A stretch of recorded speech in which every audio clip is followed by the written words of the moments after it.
What is school for?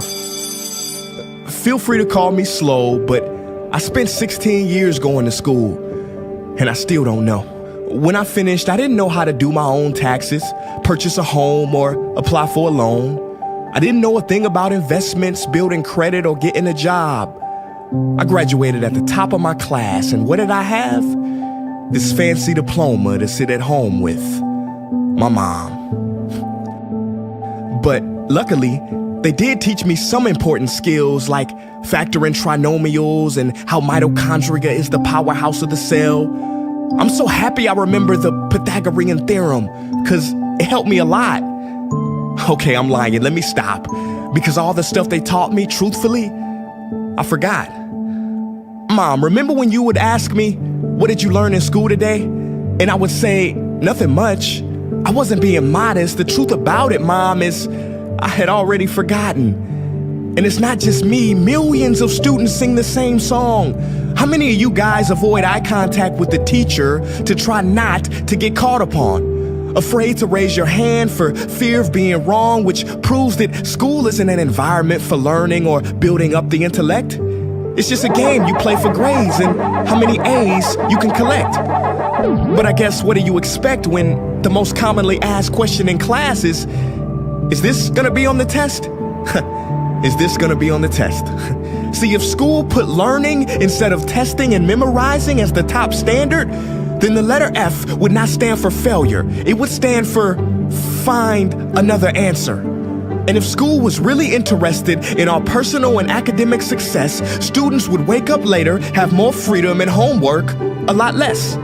And that's not my opinion. This conclusion has been scientifically tested and proven. And any teacher that doesn't believe me, feel free to check my works cited page to inspect.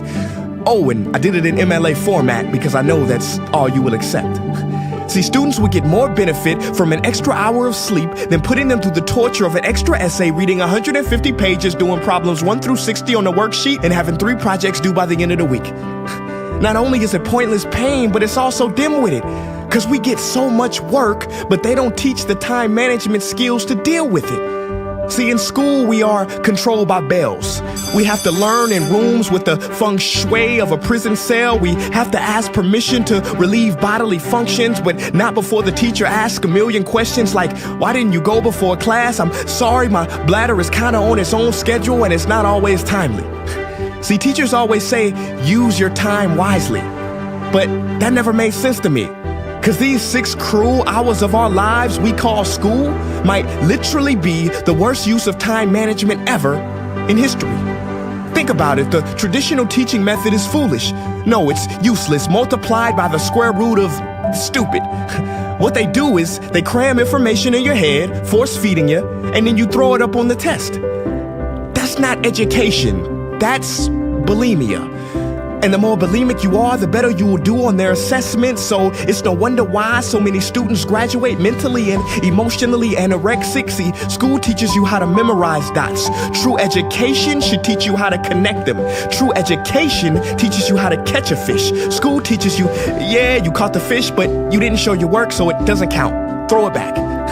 I'm just asking, what is school for? It's not education. That's just not true.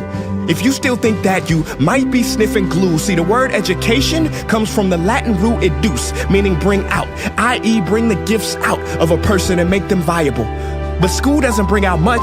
It just stuffs more facts inside of you. Now, some of that stuff is justifiable. We need reading, writing, and some arithmetic. That's fair. But are you telling me metamorphic and igneous rocks are more important than self-care? If suicide is the 3rd leading cause of death of ages 10 to 24, and Harvard studies suggest the biggest predictor for success is self-control and emotional health, then why the heck aren't we taught how to handle stress, bullies, or rejection? How about anxiety or depression? You know, skills we need for our entire lives. Bro, I don't even know how to cook. I'm honestly surprised I'm still alive.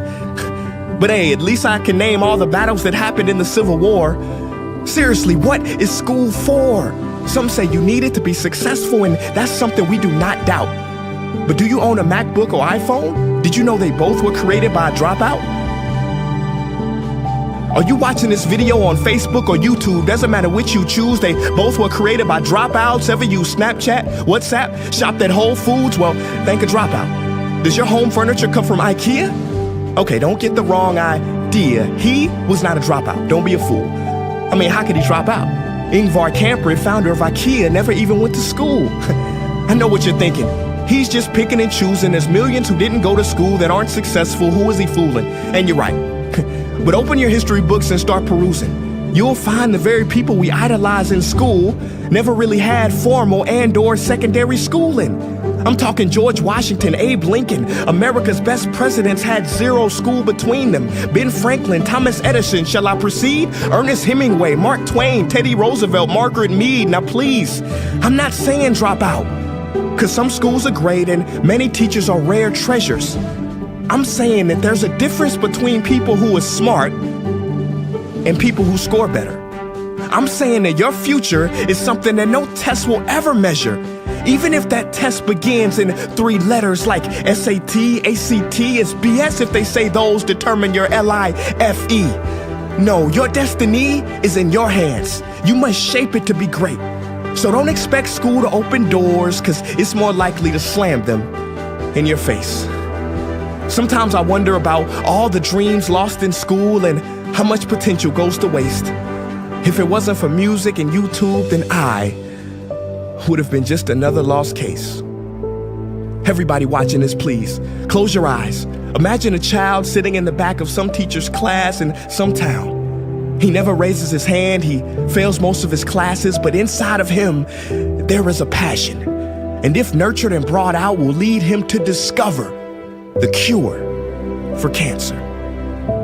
But you see, I'm afraid that that child's gift will never come out. He will never win the Nobel Prize award because in class he was ignored and his worth was judged only by his scores. So teachers, principals, parents, advisors, and students, I ask one more time, what is school for?